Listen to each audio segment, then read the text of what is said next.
Wilujeng dan netralis dimanapun Anda berada, ya kembali lagi kita menemani ada di sini, tidak lain tidak bukan hanya di podcast Cedik Geni Open Your Mind. Suaranya dikit. Malam ini saya nggak bisa memperkenalkan ini ya host-host yang lain pada mudik. Sebelumnya kami mengucapkan minal aidin wal faizin, selamat Hari Raya Lebaran Idul Fitri di 2023, tepatnya di 1444 Hijriah. Semoga amalan kita semuanya pada waktu puasa kemarin diterima lah ya, semuanya. Amalan itu, puasa itu penuh semuanya, gak ono sing kurang. Nah, begitu. Amin. Dan tentu saja semoga Ramadan yang berikutnya kita bisa bertemu. Ya. Kali ini kita akan ngobrol-ngobrol. Ya, ini saya bersama dengan satu narasumber. Kita joinan di sini sampai 1 jam tak layani. Ya. Baik, saya sudah berada bersama dengan Diajeng Luni Nanda. Selamat datang. Selamat datang, minal aidin wal faizin. Mohon maaf lahir batin. Sama-sama, selamat Lebaran. Mudik kemana kemarin? Enggak, di sini aja. Oh, Wong Tuban asli. Wong Tuban asli. Wong Tuban asli. Tapi masih dalam rangka halal bihalal atau? Masih kayaknya karena masih bulan Syawal kan, jadi agenda masih ada halal bihalal dengan beberapa komunitas, dengan teman-teman SMA, teman-teman kuliah seperti itu. Nggak ditanya-tanya soal kapan nikah, kapan? Itu untungnya Pak Ganjar itu kan ini ya, jadi isu-isu Pak Ganjar. Jadi kalau ketemu kan mesti isu Pak Ganjar. Pas itu ya. Gitu kan. Jadi ada pengalian isu. Pengalian isu. Jadi berterima kasih kepada Ibu Mega yang udah mengumumkan Pak Ganjar. Mengumumkan pas. Loh, ikut Jumat apa Sabtu? Ikutnya Sabtu. Oh, ikutnya tetap Sabtu. Iya, tapi masih hangat kan. Tetap hangat, betul sekali. Memang pas hari Jumat. Tapi kita nggak berbicara soal itu toh. Oke, enggak. Cuman itu berkah aja. Gara-gara ada isu itu akhirnya nggak ditanya yang kapan. Gitu.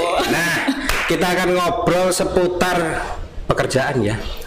Ini juga pekerjaannya Mbak Luni juga kan sebenarnya. Betul sekali. Koperasi ya. Iya. Tapi sebelumnya ini kalau di Cedik Geni itu ada sesi namanya Pantai Api. Oke, berarti menyalakan api. Betul sekali, kita nyalakan apinya. Oke, pakai apa ini? Nah, ini cocok ini. Caranya adalah ini ada 10 pertanyaan. Di mana harus dijawab dengan cepat pokoknya. Iya. Ini sudah disiapkan oleh tim. Mana tim? Ada nilainya? No, nilainya itu tergantung Dimas Diajeng yang ada di sana. Siap ya. Siap. Cepat tapi ya. Dipilih salah satu. Satuan atau ikatan? Ikatan. Nyata atau fakta? Nyata. Terbuka atau tertutup? Terbuka. Berserikat atau berkumpul? Berkumpul. Selaras atau serasi? Selaras. Maksud atau tujuan? Tujuan. Iuran apa tagihan? Iuran. Catatan atau laporan? Laporan. Resiko atau peluang? Peluang.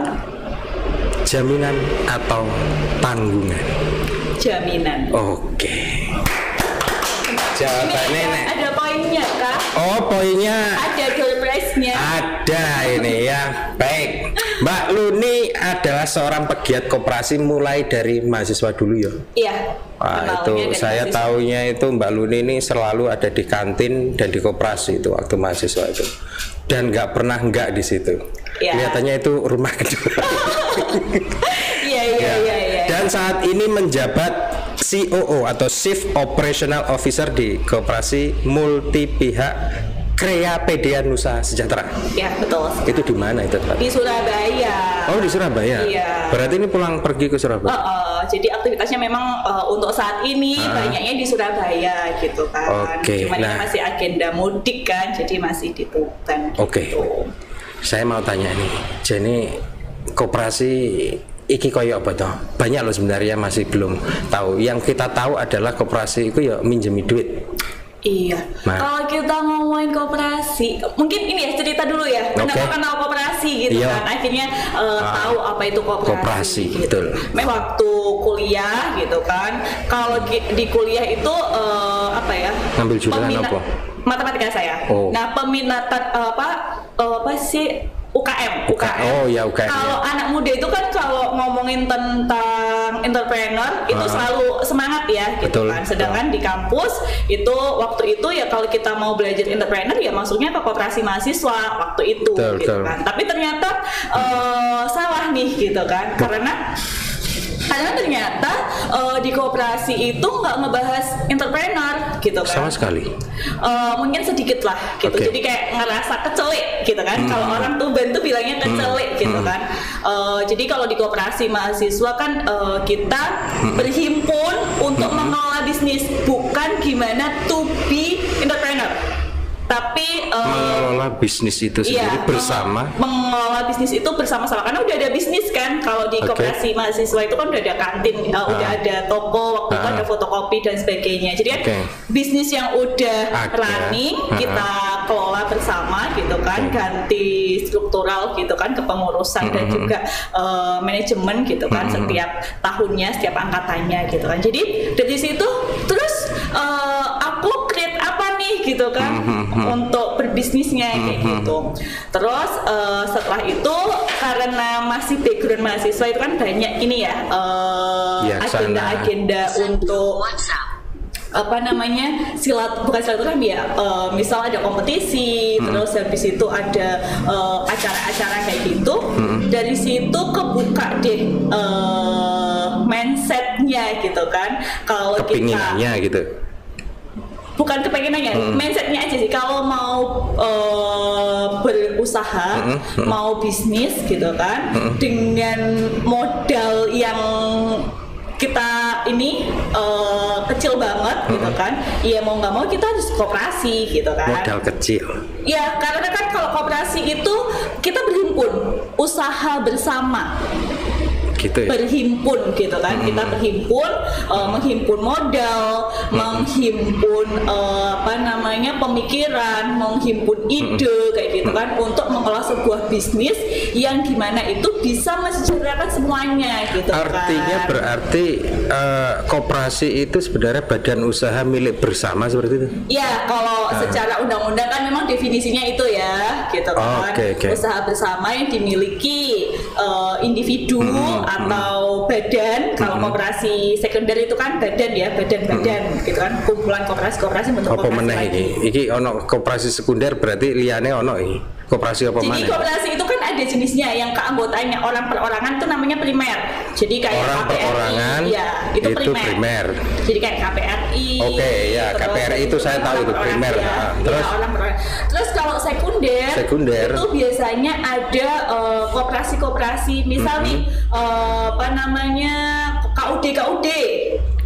KUD desa itu. Ya, KUD berhimpun lagi, KUD A, KUD B, KUD C itu berhimpun bentuk koperasi yang lebih besar kayak induk koperasinya, itu namanya koperasi sekunder gitu. Itu artinya kalau yang sekunder itu nggak ada orangnya tapi berupa koperasi.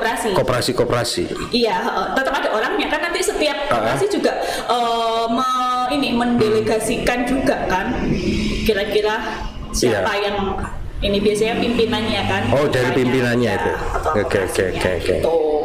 Gitu sih kalau koperasi sekunder gitu kan. Artinya kalau umpamanya itu minimal berapa itu? Kalau umpamanya kan tadi ada beberapa kumpulan orang. Iya, kalau untuk saat ini itu kalau dulu kan 20.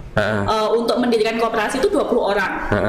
Nah kalau sekarang dengan ada undang-undang cipta kerja, itu akhirnya sekarang itu dipermudah hanya 9 orang untuk mendirikan koperasi. 9 orang itu nanti jadi apa aja itu? Terserah Jadi kalau modal juga dari 9 orang itu. Modal dari 9 orang ini gitu kan, bisa juga ada hibah mungkin atau mungkin ada pinjaman, itu kan pengelolaan aja ya, teknisnya aja ya untuk modal ya. Tapi memang di awal ya dari 9 ini gitu kan. Terus biasanya kalau di koperasi itu kan ada pengurus, ada pengawas gitu kan. Nah, pengurus sekurang-kurangnya itu 3 dan itu ganjil gitu kan. Lah, pengawas juga gitu. Terus sing didol ning koperasi katakanlah 9 orang gitu. Itu apa ya, harus non sewu yang saya pikirnya itu kan ya dari kayak KPRI tadi ya, ono sabun ya, ono liane lah seperti di Indomaret seperti itu. Itu apa harus seperti itu? Jadi gini, untuk bidang usahanya. Gini, koperasi ini kan kumpulan orang, Pak. Jadi dari kumpulan orang ini, saya manggilnya Bapak, Kakak. Oh iya, Pak, enggak Bapak ya. Gitu. Biasanya Om. Iya, jadi koperasi ini kan kumpulan orang yang mempunyai kepentingan sama. Dan itu membentuk bisnis yang sama. Misal nih, case-nya itu KPRI. Kalau KPRI itu kan kumpulan orang-orang dan dia awalnya itu kebutuhannya sama, kebutuhan pokok gitu kan, sabun, sembako, minyak dan sebagainya gitu. Makanya KPRI membuka sebuah toko minimarket itu yang gunanya untuk memenuhi anggotanya. Nah, ini memenuhi anggotanya. Ya, memenuhi anggotanya. Iya. Oke. Dalam pikiran saya kan gini. Katakanlah nanti 9 orang. Beli katakanlah. Saya mau bikin seperti apa itu tadi, toko Indomaret lah katakanlah, hampir kayak gitu ya barang-barangnya. Untuk memenuhi 9 orang. Artinya kan saya beli dan saya beli lagi. Lah terus keuntungannya gimana? Untuk Bapak sendiri lagi kan. Jadi dari anggota untuk anggota oleh anggota. Wah. Gitu. Jadi kan mesti anggota juga akan. Kalau beli sendiri, kita yang jadi anggota beli sendiri apa enggak rugi gitu? Kenapa rugi? Kalau gini Pak, biasanya kita beli minyak goreng kalau sendirian itu harganya 13.000 gitu kan. Tapi kalau kita join buying gitu kan, ada 9 orang, misalnya 9 orang. Kalau kita ke toko grosir mungkin bisa nih ada pemotongan harga, jadinya 12.500. Betul. Nah, dari situ kan kita untung 500. Oke, di koperasi juga bisa seperti itu. Iya, jadi kan nanti akhirnya dijual ke anggota 13.000. Terus masih ada keuntungan 500 itu akan dikelola koperasi gitu kan. Misal nanti untuk tambahan modal gitu kan. Dan nanti di akhir itu ada yang namanya sisa hasil usaha. Kalau dalam corporate biasanya dividen. Dividen, betul. Nah, seperti itu. Jadi saham itu ya. Kalau kita ngomongin gotong royong untuk pemenuhan kebutuhan kita sehari-hari secara kolektif gitu, kayaknya tuh jauh lebih ini untung. Ya betul ya, karena sering gitu. Ya. Oke, paham saya. Lah, apa harus seperti itu? Apa harus istilahnya kelontong lah ya, yang kalau umpamanya koperasi warung nasi pecel bisa nggak? Boleh. Oh, bisa. Bisa. Koperasi bisa, Pak. Serius bisa? Bakso gitu. Bakso cak apa gitu nanti. Ya, misal bakso Cakman. Cakman gitu. Weh, seneng Cakman. Iya. Bakso Cakman koperasi juga. Bakso Cakman gitu kan? Ya, bakso Cakman gitu.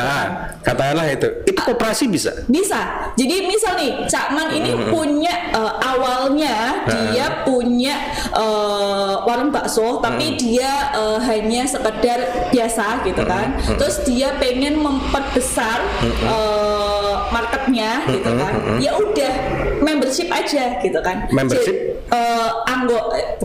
Pelanggannya itu bisa jadi membernya.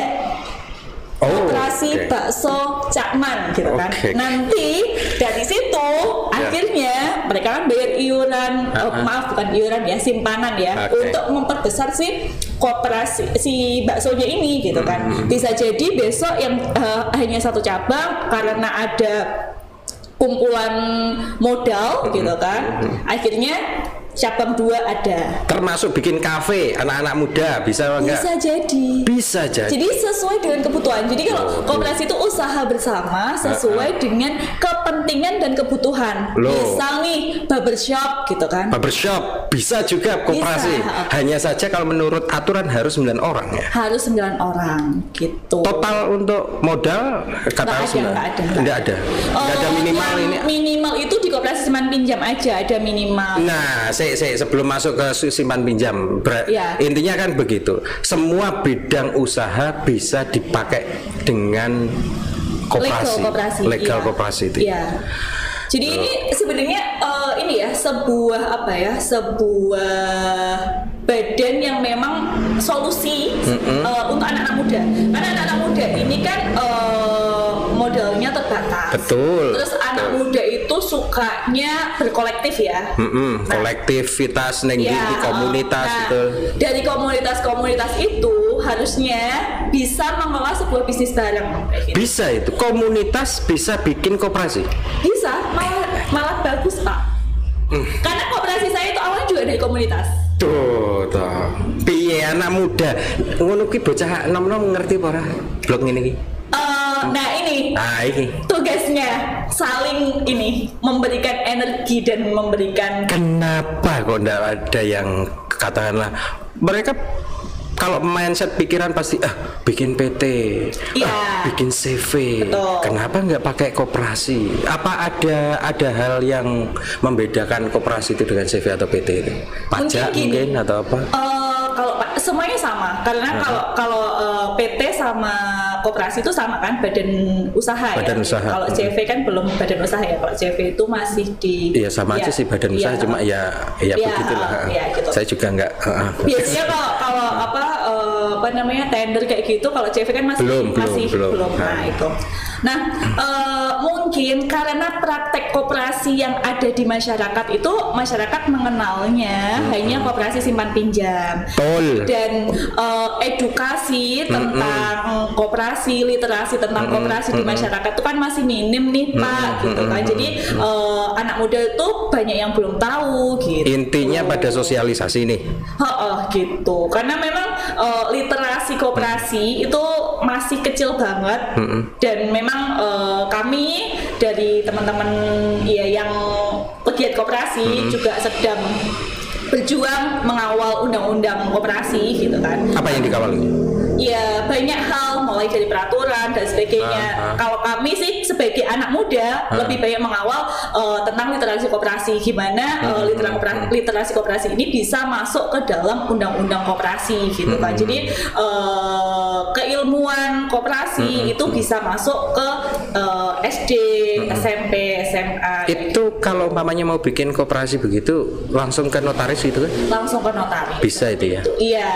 Oke. Terus cuman kalau pengen lebih didampingi bisa menghubungi dinas koperasi. Biasanya kan ada fasilitasi pendampingan. Itu termasuk cara pembukuan kayak gitu? Iya, biasanya seperti itu ada dari dinas koperasi. Semoga aja dinas koperasi Tuban itu juga memfasilitasi ya Pak.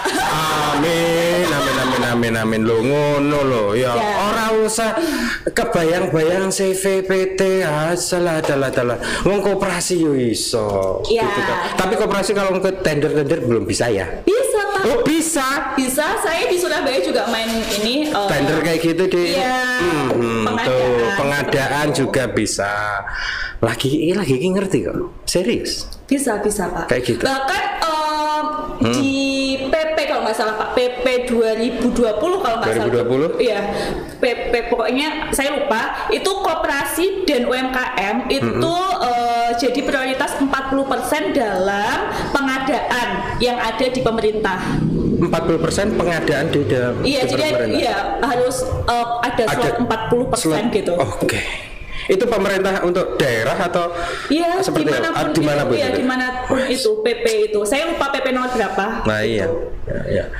Asalkan memang harus proper ya Pak ya secara administrasinya. Setuju enggak gini Mbak lu nih, setuju enggak kalau kata koperasi itu semakin enggak karuan gara-gara koperasi simpan pinjam?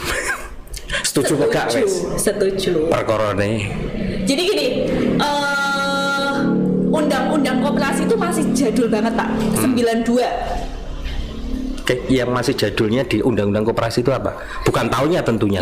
Apa itu? Jadi gini, kita kan selalu bertransformasi ya Pak ya, bisnis dan sebagainya. Sedangkan regulasinya itu masih pakai yang 92. Akhirnya praktek-praktek koperasi itu apa ya?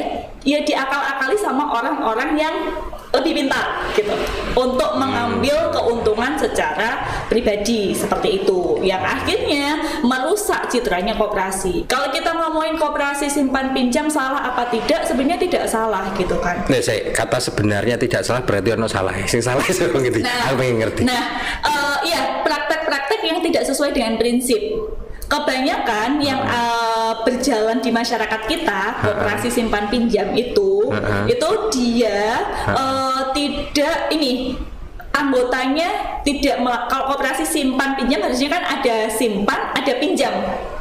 Tapi ada yang menyimpan, ada yang jelas sama ada yang meminjam. Yang ini jangan-jangan nggak ada yang menyimpan. Iya, hanya memberikan pinjaman-pinjaman dan dari situ bunganya pun juga besar gitu kan. Terus anggotanya tidak teredukasi, nggak ada edukasi. Dalam prinsip koperasi itu kan ada yang namanya pendidikan anggota, harusnya diedukasi. Terus harusnya kan keuntungan pun juga kembali lagi ke anggota. Betul, harusnya. Ini juga nggak ada. Nggak ada itu. Oke, itu semuanya penyimpangan artinya. Penyimpangan. Kalau di Tuban tuh dulu itu ini joper ayam. Dulu sempat marak ya di Tuban itu mekanismenya kayak gimana deh? Itu ya investasi. Untuk bisnisnya itu joper ayam ternyata juga.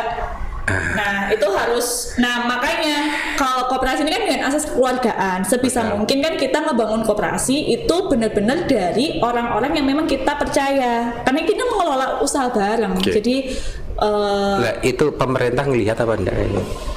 Sebenarnya katakanlah ya kan saya nanam kalau nggak salah kalau bank-bank itu kalau kita masuk ke bank kan kita ini OJK kayak gitu tuh. Nah, kalau perlindungan perlindungan itu. Kalau koperasi itu kan belum ada lembaga penjaminnya ya. Kalau di bank kita nyimpen uang di bank di sekian juta gitu kan. Misal nanti banknya ada apa-apa itu kan ada lembaga penjaminnya. Akhirnya nanti tetap uang kita masih di situ gitu. Tapi kalau koperasi kan belum ada lembaga penjamin nih Pak. Artinya kalau ada istilahnya konflik dalam pembukuan keuangan itu harus diselesaikan secara kekeluargaan situ aja. Di situ, iya. Oh, tapi kalau dari pemerintah ketika ada kasus konflik di dalam sebuah koperasi gitu dia ikut serta ikut mendampingi, termasuk apa tadi Departemen Koperasi atau apa ini? Iya, Kementerian Koperasi. Koperasi. Jadi itu kan tergantung skalanya Pak. Kalau skalanya kabupaten ya Dinas Koperasi Kabupaten. Kalau skala koperasinya provinsi ya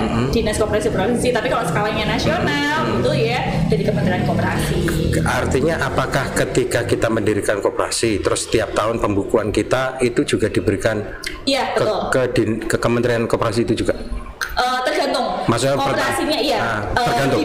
Di mana? Misal cakupannya keanggotaannya itu hanya satu kabupaten, ya berarti nanti setiap tahun setelah kalau di koperasi itu kan ada yang namanya rapat anggota tahunan. Setelah rapat anggota tahunan melaporkan. Nah, kalau selama 1 tahun itu tidak melaporkan, itu nanti ada rapotnya gitu kan. Ada database dari Kementerian Koperasi itu gitu kan. Database itu kayak Karina, Lorena. Terus. Itu jadi nanti nilainya A, B, C kayak gitu. Kalau nggak melaporkan ya nanti bisa yang tadi nilainya A nggak melaporkan di tahun itu jadi nanti jadi B. Untuk gitu. Pajak harusnya? Pajak sama Pak. Koperasi juga ada pajak itu? Ada pajak.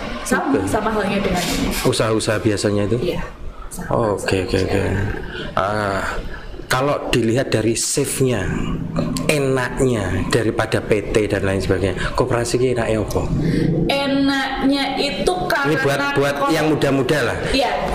Sekalian kita sosialisasi buat yang muda-muda. Iya, kolektivitas itu. Jadi akhirnya dari situ kan low resiko. Oh, resikonya rendah. Karena kita bareng-bareng. Cuman pasti ada pertanyaan gini. Tapi kan kalau ngumpulin 9 orang itu kan susah. Mendingan usaha sendiri. Betul. Keputusan dan lain sebagainya kan lebih mudah. Lebih mudah. Iya, kayak gitu kan kalau sendiri gitu kan. Tapi kalau kamu sendiri, misal nih kita mau jualan bakso, kalau sendiri produksi sendiri, marketing sendiri, terus operasional, manajemen. Nah, kalau kita bersama-sama, gotong royong seperti itu kan jauh lebih enak nih. Nggak dipikir sendiri ya. Dipikir sendiri kayak gitu. Itu sih sebenarnya yang bisa kita lakukan. Nah, apapun yang dilakukan secara bersama-sama itu kan jauh lebih besar nanti daripada dilakukan sendiri. Emang iya, tapi akan lama kalau sendirian. Saya hampir tanya itu juga. Ini menarik ini karena 9 orang gitu kan. Wah kan gitu. Nah, apakah dalam satu kapal koperasi itu 9 orang ini jadi pemimpin semuanya? Jadi kalau pengambilan keputusan itu keputusan tertinggi ada di rapat anggota. Keputusan tertinggi di rapat anggota tahunan. Iya, enggak. Jadi misal kita memutuskan apa, kita di rapat anggota kan nggak hanya rapat anggota tahunan. Nah itu keputusan ya dari anggota. Dari anggota. Bukan dari satu orang ketua atau apa. Yang disebut anggota adalah 9 orang tadi. Iya, betul. Nah, dari anggota ini, awalnya pembentukan koperasi kan kita harus punya visi yang jelas, punya tujuan yang jelas. Nah, itulah yang menjadi modal kita untuk tetap berjalan satu visi itu ya. Kapal. Artinya katakanlah umpama ini. 9 orang ini adalah pemodal istilahnya. Terus kita meng-hire satu orang untuk jadi manajer di sebuah bakso Cakman tadi katakanlah si Budi gitu. Bisa kayak gitu ya. Nah, bisa juga. Misal nih, kita ini orangnya kaya-kaya. 9 orang ini kaya-kaya. Terus habis itu kita ngehimpun modal aja gitu kan. Tapi secara manajerial kita beli franchise gitu kan. Berarti kan manajerial kan franchise juga bisa. Bisa kan? Terus secara manajerialnya kan dari franchise itu gitu. Kita hanya mendapatkan laporan aja. Nah, itu nanti tinggal dibagi aja. Kamu modalnya berapa kemarin? Sekian persen. Itu bisa. Nah, sama halnya kalau misal kita nge-hire manajer dari luar. Jadi kalau beli franchise tadi bisa ya? Iya. Artinya franchise-nya tetap bisa berjalan seperti sistem franchise, tapi ketika franchise itu punya keuntungan, itu menggunakan koperasi sistemnya di sana. Iya. Nah, kalau kita ambil case-nya, ambil professional manager. Di bakso Cakman itu kita nge-hire gitu kan, buka gitu kan lowongan untuk manajer gitu kan, karena si anggota secara kapasitas nggak ada gitu kan. Itu boleh aja kan, tinggal nanti cost yang dikeluarin untuk operasional, untuk produksi dan sebagainya, nanti dari keuntungan itu baru dibagi ke anggotanya seperti itu. Nah, sekarang nih saya ada nggak minimal keikutsertaan saya dalam sebuah koperasi, atau saya sebagai pemodal nih, aku nggak koperasi A, saya nggak koperasi B, nggak koperasi C, nggak koperasi. Boleh gitu? Boleh. Kalau di Inggris nih Pak, kalau di Inggris nih. Kalau saya Inggris pakai koperasi. Koperasi pertama itu dari Inggris lagi. Loh, piye kok bisa? Dari Inggris itu. Terus? Jadi kalau di Inggris nih, saya itu pasti akan menjadi anggota koperasi apapun, mulai dari barbershop, terus toko roti. Jadi semua kebutuhannya saya itu jadi anggota koperasi kayak gitu. Jadi mulai dari pakaian, terus habis itu rumah sakit, asuransi. Itu semuanya bisa pakai koperasi semuanya. Klub bola aja ya, koperasi Barcelona itu koperasi Pak. Barcelona serius. Barcelona itu koperasi. Jadi sahamnya itu dimiliki oleh fansnya. Iya. Ternyata koperasi itu nggak sempit gitu. Koperasi itu ternyata luas. Betul. Luas sekali ininya.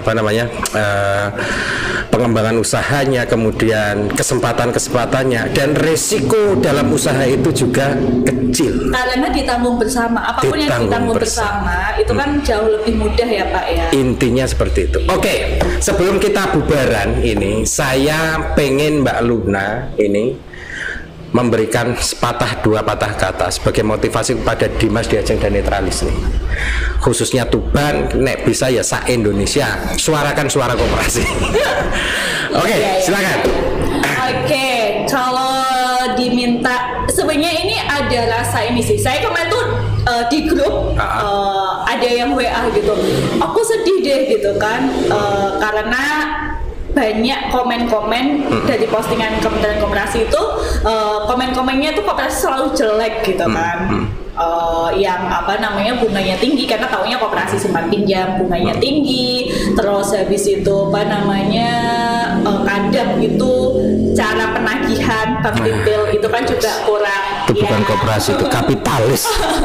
Ya kurang baik. Nah dari situ akhirnya oke, Dek, besok aku mau podcast bahas koperasi gitu kan. Jadi sebenarnya koperasi itu tidak seburuk itu. Kalau teman-teman di sini apa nih Dimas Diajeng dan Netralis. Oke, Dimas Diajeng Netralis ini memahami gitu kan, karena koperasi ini dari pionir kita gitu kan, Bung Hatta itu juga sudah memikirkan semuanya gitu kan. Apa yang kita lakukan secara bersama-sama, secara gotong royong sesuai dengan culture-nya Indonesia itu pasti baiklah gitu. Cuman untuk saat ini nilai gotong royong itu yang diajarkan di masyarakat itu hanya dalam bentuk sosial aja.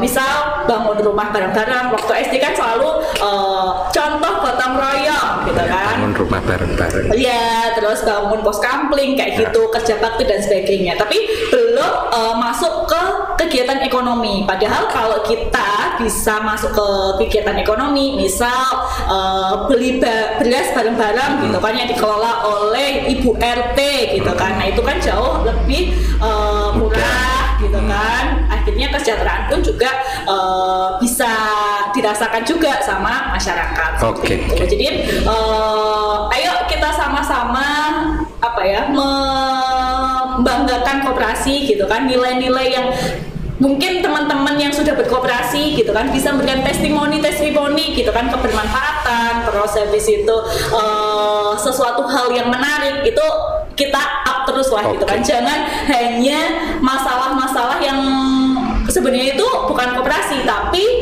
ke framing itu pakai nama koperasi tambah jelek. Oke.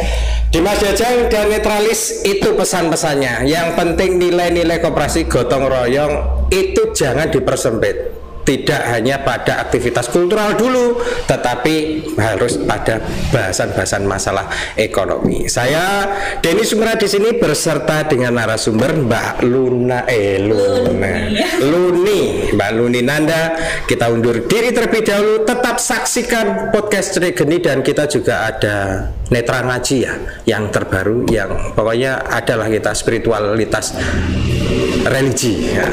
Tetap saksikan di Netra Channel, di YouTube maupun di Instagram kita ya. Saya Denny Sumirat undur diri terlebih dahulu. Semoga bermanfaat. Podcast Cedik Geni, open your mind.